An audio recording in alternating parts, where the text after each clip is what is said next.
Dear Lady Love TV. Poor Wife of a Womanizer. Tunghayan na po natin ang ika-6 na bahagi. He answered without looking at me. Nasaan na sila? Si Ray. Tanong ko at naglakad papalapit sa kanya. Upo na. Umupo na sana ako sa couch. Natigilan ako nang lumingon siya sa akin at tiningnan ako mula ulo hanggang paa. Why you choose to wear that? Walang emosyon na yan tanong. Umuulan, nilalamig ako kaya ito na lang yung sinuot ko. Bakit? Bawal? Tinasaan ko siya ng kilay. Inirapan lang niya ako at ibinalik ang mata sa TV. Inirapan ko rin siya kahit hindi niya nakita at umupo ako sa couch. Hindi kami nag-iimikan.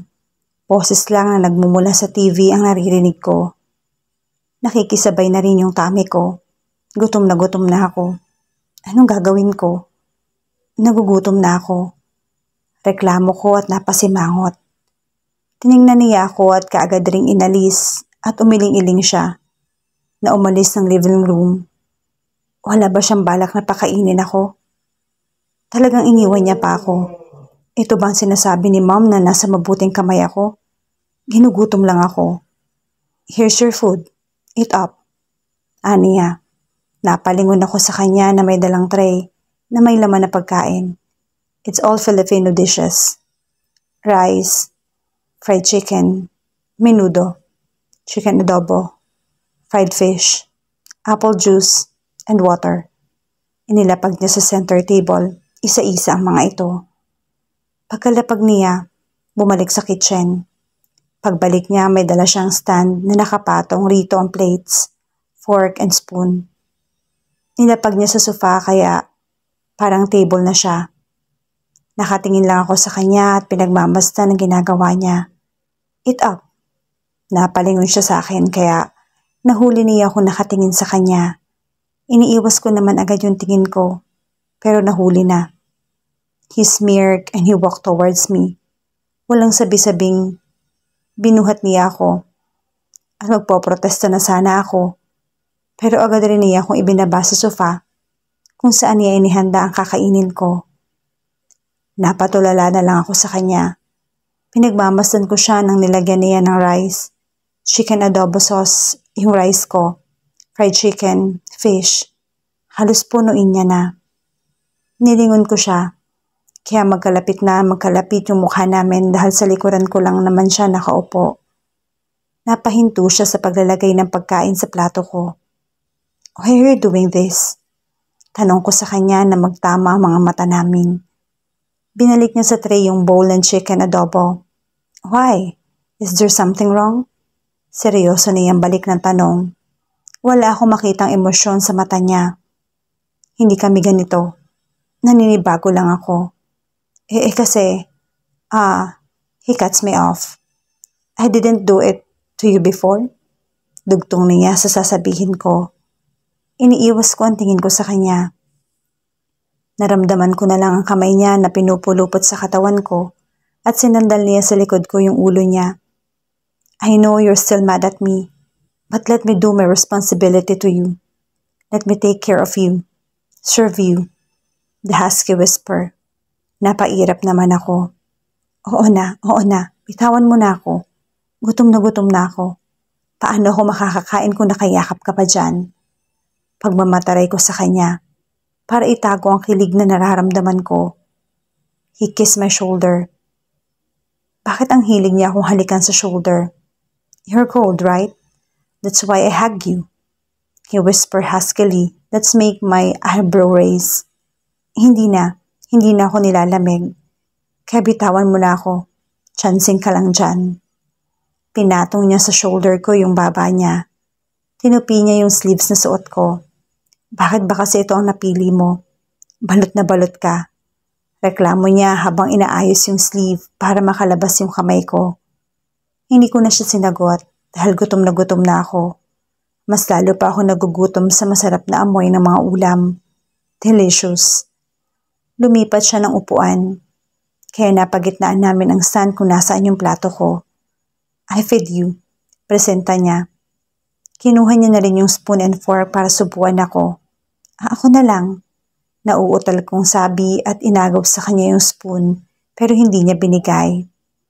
Ha, nako, he said at umakto na susubuan ako na may lamang rice with adobo. Wala na akong lakas makipagbangayan sa kanya. Gutom na ako. Ang gusto lang naman ay makakain na. Para akong bata na pinapakain ng daddy. Kasi naman, naka-Indian seat pa ako pero taguyod pa ako sa damit ko. Ang laki kasi.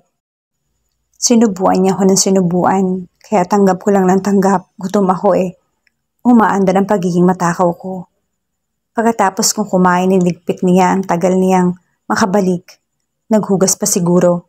Akalain mo yun, marunong siya ng gawaing bahay. Talo pa ako. Wala akong alam sa gawaing bahay. Ang alam ko lang magtupi ng hinigaan ko. Kung may alam man ako sa pagluluto, yun ay ang paglalagay ng hot water sa cup noodles. Yun ay ang pagluluto na ang tawag ko doon. Kailangan kong matuto bago kami magsama sa iisang bahay. Nakakahiya naman sa kanya kung siyang gagawa. Tsaka paano ako kung wala siya. Let's sleep. It's already 1 a.m. Nabalik ako sa katinuan nang marinig ko ang boses niya na mukhang antok na.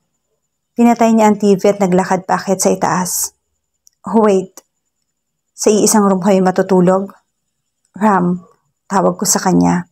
Oh, sounds sleepy na ang baby ko. Ay, ano? Sa iisang room lang tayo matutulog?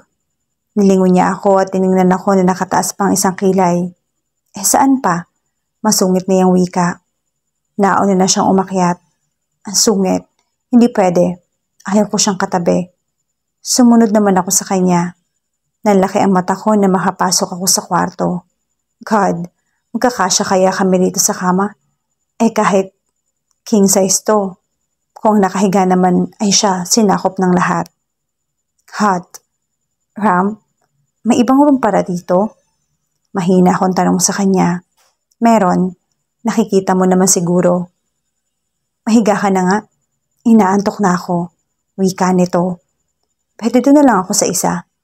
Nahihiya akong tanong. Please, pumayag ka. Ayaw mo ba akong katabi? Tanong niya at sumilip sa akin. Nakadapa kasi siya sa kama at nakasubsob ang mukha niya. Niyakap-yakap yung unan. Kinagat ko ang pang-ibaba kong labi bago yumuko. This is not right. I mean, it's awkward. Mahina akong saa dahil nahihiya ako. We're husband and wife, right? I can see wrong if we slept in the same bed. He added. Oo, alam ko mag-asawa kami. Hindi ko makakalimutan. Kahit na, ang bata ko pa at saka. He cuts me off. Enough. You're so noisy. I'm sleepy. If you can't sleep in the other room, no light and dirty. Aniya, sa board na boses. Bakit ganun? Ano? Bakit? Sabi, he cuts me off again. Shut up. Let's just sleep. Tinapik niya yung space sa bedside na tumabi na ako sa kanya. If you wouldn't want to sleep beside me, the floor is waiting for you. What? Sa lapag niya ako papatulugin? Ano? Ikaw ang lalaki sa ating dalawa. Dapat ikaw yung matulog sa lapag. Ako dito sa kama. Protesta ko. Ayaw ko nga. Baka magkasakit pa ako. Malay ko ba kung malinis yan kanina? It's my room. My bed. My place. It's your choice. It's your choice, not mine. Masungit niyang sabi. Ang sungit talaga. Kanina pa. Kanina lang napaka-sweet and cheerful.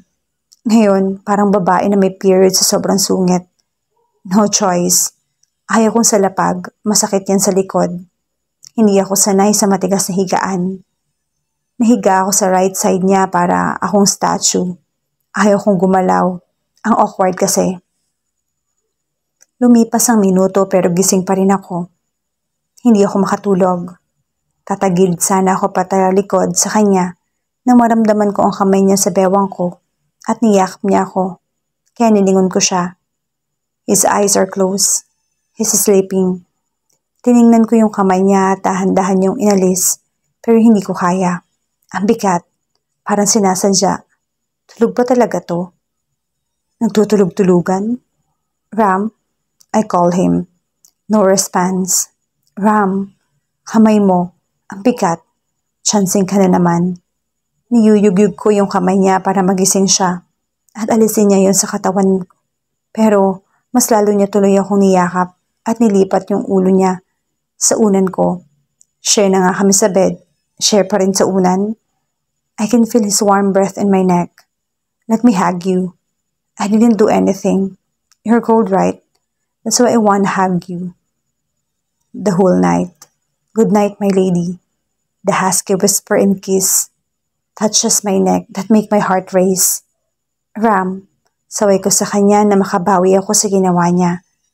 Kakasabi pa lang nang wala siyang gagawin. Bakit hinahalikan niya yung leeg ko? Dahilan para magsitayuan yung balahibo ko. Hindi rin normal yung heartbeat ko. Kakasabi mo lang pala na wala kang gagawin tapos manghahalik ka dyan. Pinalo ko yung kamay niya. I heard him chuckle. It's my way saying goodnight. The husky whisper again. Pakiramdam ko nagsiakyatan lahat ng dugo ko sa pisngi. Kikilgin na ba ako? Naglalakad ako sa hallway papunta sa classroom ko. Inihatid ako ni Ram. Umaga siyang nagising para magluto ng breakfast ko raw. Ang saya. Iba pala ang pakiramdam kapag ganito siya sa akin. Wala akong damit sa bahay niya pero pagising ko meron na. Minsan hindi ko rin maiwasang mapamangha sa kanya. Dahil mamaya pa ang pasok niya, umuwi na siya sa kondo niya. May gagawin pa raw siya. How I survive the day when I'm with him. Do I need to forget what happened last time? Do I have to do my duty as his wife? Bulaga. Napahawak ako sa dibdib ko na may gumulat sa akin. Ay palaka. Naisigaw ko at nilingon ko kung sino yon. Ang gwapo ko naman palaka. He smirked. Hey, Ray. Ray, my God. Alam mo kung may sakit ako sa puso, siguro patay na ako. Ani ko at inirapan ito. He chuckled at kumamot sa ulo niya. Hey, sorry. Lutang ka kasi naglalakad. May nangyari ba? Tanong niya sa akin. May nangyari? Of course, meron. Kakaiba ngayon si Ram. Lutang, teka. Di ba mamaya pang class mo bakit nandito ka na? Nagtataka kong tanong. Ha? Sino nagsabi? Nga pala, di ba free time mo ngayon? May gagawin ka ba? Lutang nga ako, mas may alam pa siya sa schedule ko ngayon. Wala naman akong gagawin sa panahong ito so tambay lang muna sa library. Ano nangyari sa akin? Nasaan na kaya si Bibi? Huy, si Ann din tinutukoy ko, hindi si Ram. Oo, bakit? Bakit mo alam? Nagtataka kong tanong sa kanya. This guy is so weird. Good. Magiliw niya ang sabi at ngumisi siya. Creepy. Good? Anong good doon? Tinaasan ko siya ng isang kilay. Napakamot naman siya sa ulo niya. At yung mukho parang batang nahihiya. Ang weird talaga. Ano nga? Para ka naman bata dyan. Nagmamadali ako. Kung may sasabihin ka, sabihin mo na. Diretsahan kong wika. Kasi naman marunong pala siyang mahiya. Yung sa bagay, hindi naman siya tulad ni Ram. Tumingin siya sa akin na parang nahihiya. Ano ba kasing meron? Can I have a favor? Ito. Ang cute. Ngumiti ako at pinisil ko yung both cheeks niya. Ang cute mo. Favor lang pala. Sabi ko na nakangiti. Iba siya yung babae na buhat ni Ram kahapon? Oo nga ang landi. Balak atang gawing collection ang magpipinsan. That bitch, patay siya kay Vina. Let's go, girls. Usapan ng tatlong babaeng napadaan sa tapat namin. Sa pagkakatanda ko kaibigan sila ni Vina. God, chismosa nga naman. Ang sweet nila. Oo, pero mas bagay sila ni Ram. Rinig ko na usapan ng dalawang babae na nakatayo sa labas ng room. Napabitaw ako sa pagkakahawak sa pisngi ni Ray at nahiya naman ako. Don't mind them. Aniya at inakbayan ako. Napatingin ako sa kamay niya na nakapatong sa balikat ko at tiningnan siya sa muka. Nagmamadali niyang inalis ang kamay niya. Ay, sorry. Aniya at nilagay sa bulsa ang kamay niya. Ang dami nga naman chismosa, gagawa pa siya ng issue. Baka makarating pa kay Ram. Naku, ano naman? Pinsan niya naman to. O ano na? Tutulungan mo ba ako? Bumalik ang diwa ko nang marinig ko si Ram. Wow, demanding. Pero sige na nga. Anong tulong ba? Tanong ko sa kanya. Tutulungan mo na ako? Paninigurado niya sa akin. Ano muna yon? Tanong ko sa kanya muli. Gusto ko malaman kung anong klaseng pabor. Say yes first. Pangungulit niya. Ang kulit, parang bata. How would I say no if this man's so cute? Pero mas cute pa rin yung happy ko. Fine, oo na. What is it? Pagsang-ayon ko. He smirked and pinched my nose. Tinabig ko ang kamay niya. Mahina naman kaya hindi masakit. Tara sa gym, ipapakita ko sa'yo. Sana kung gaano kita kadali na pa oo ngayon, sana oo na rin yung isasagot mo. Anyway, it's just a suggestion but I hope you will take it. He said and winked at me. Anong pinagsasasabi ng ring na to? Ang gulo. Anong favor doon? Saying yes? God, it's so weird. Inakbayan niya ako. Naglakad kami papunta sa gymnasium. Hindi ko alam kung anong meron pero habang papalapit kami sa gym, palakas ang kabog ng dibdib ko. Safe pa dito? Na makapasok na kami sa gym, inalis niya ang pagkakaalakbay sa akin at pinauna na akong pumasok. Nanlaki ang mata ko na makapasok ako sa loob ng gym at halo-halong kabayong lumalamon sa akin. Hindi ko alam kung anong ire-react ko, kung anong gagawin ko. Ano nga ba ang sorpresa naghihintay para kay Sarah sa pagkakataong ito? Yan ang aabangan natin bukas sa ganito ring oras. Shout out sa lahat nating masugid na taga-subaybay. Maraming salamat po sa patuloy ninyong pagsama sa amin sa kwentong ito. Hanggang sa muli, mag-ingat po tayong lahat.